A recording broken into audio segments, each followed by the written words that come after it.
My wife's 6-year-old son always cried. He cried every time we were alone.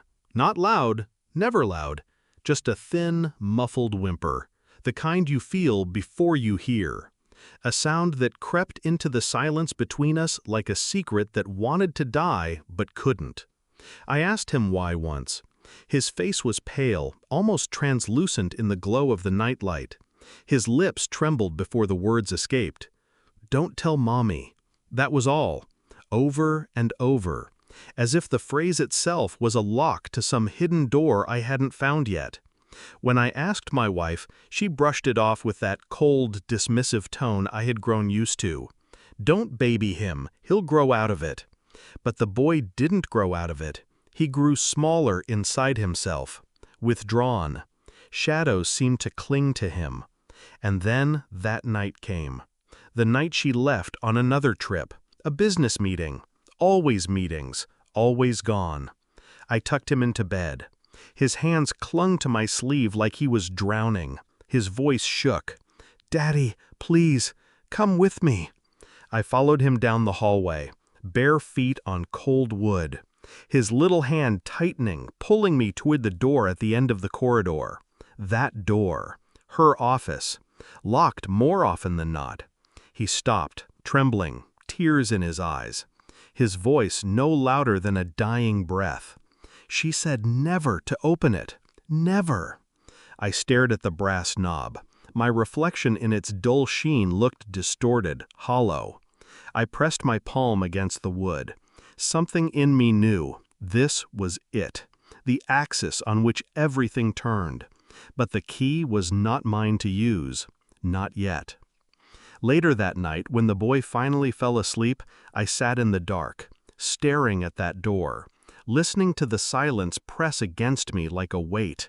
Her voice replayed in my mind. "Don't baby him." Cold, mechanical, wrong. She had grown colder with me too, absent not just in body, but in presence. Smiles that felt rehearsed, words delivered without warmth. I remembered the first time the boy called me Daddy. He had been shy then, cautious. My wife had smiled, but it didn't reach her eyes. Something inside me cracked open that night, a suspicion I didn't want to admit, a thought I buried, deep and poisonous.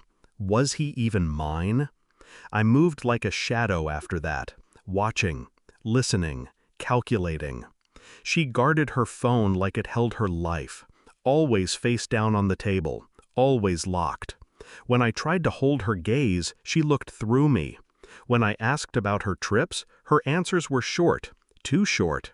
The boy avoided her, flinched when she touched him, cried only when she wasn't looking.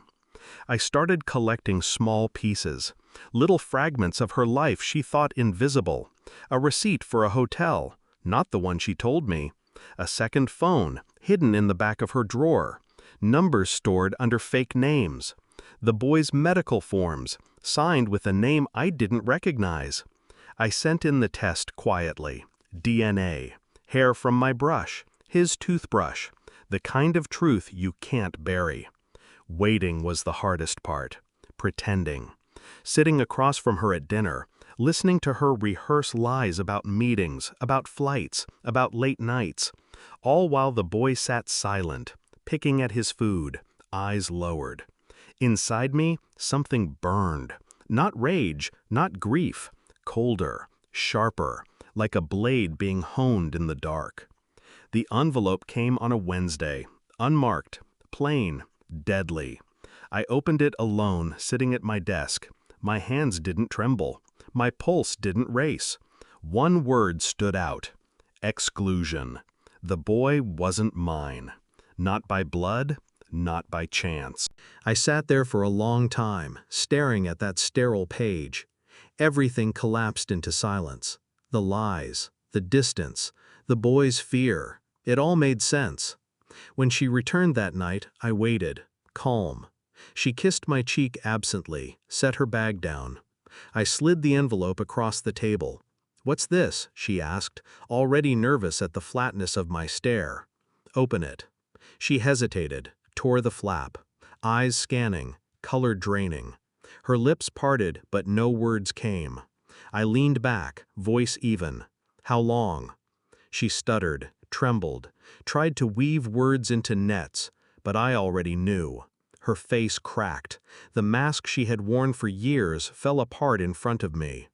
The silence between us was heavier than any scream. I didn't shout, didn't rage. I stood, retrieved the second phone from her drawer, and dropped it on the table beside the envelope. Her eyes widened. Her breath quickened. "You've been careful," I said, voice flat, "but not careful enough." Tears welled, excuses spilled. She reached for me. I didn't move. "You lied to me, to him. You built this house on rot and expected it to stand." She broke then, hands clutching her face, sobbing into the silence she once owned. I didn't console her. I didn't raise my voice. I told her the boy deserved better, that I knew the truth now, that the game was over. The real punishment was not rage, it was clarity. The mirror I held up to her life. The knowledge that her empire of deception collapsed with one envelope, one test, one look she could never undo. That night, I tucked the boy into bed. He held my sleeve again, eyes wide with the same fear. But this time, I whispered first, "You're safe now." He looked at me, searching, uncertain. But something in him eased, just a fraction.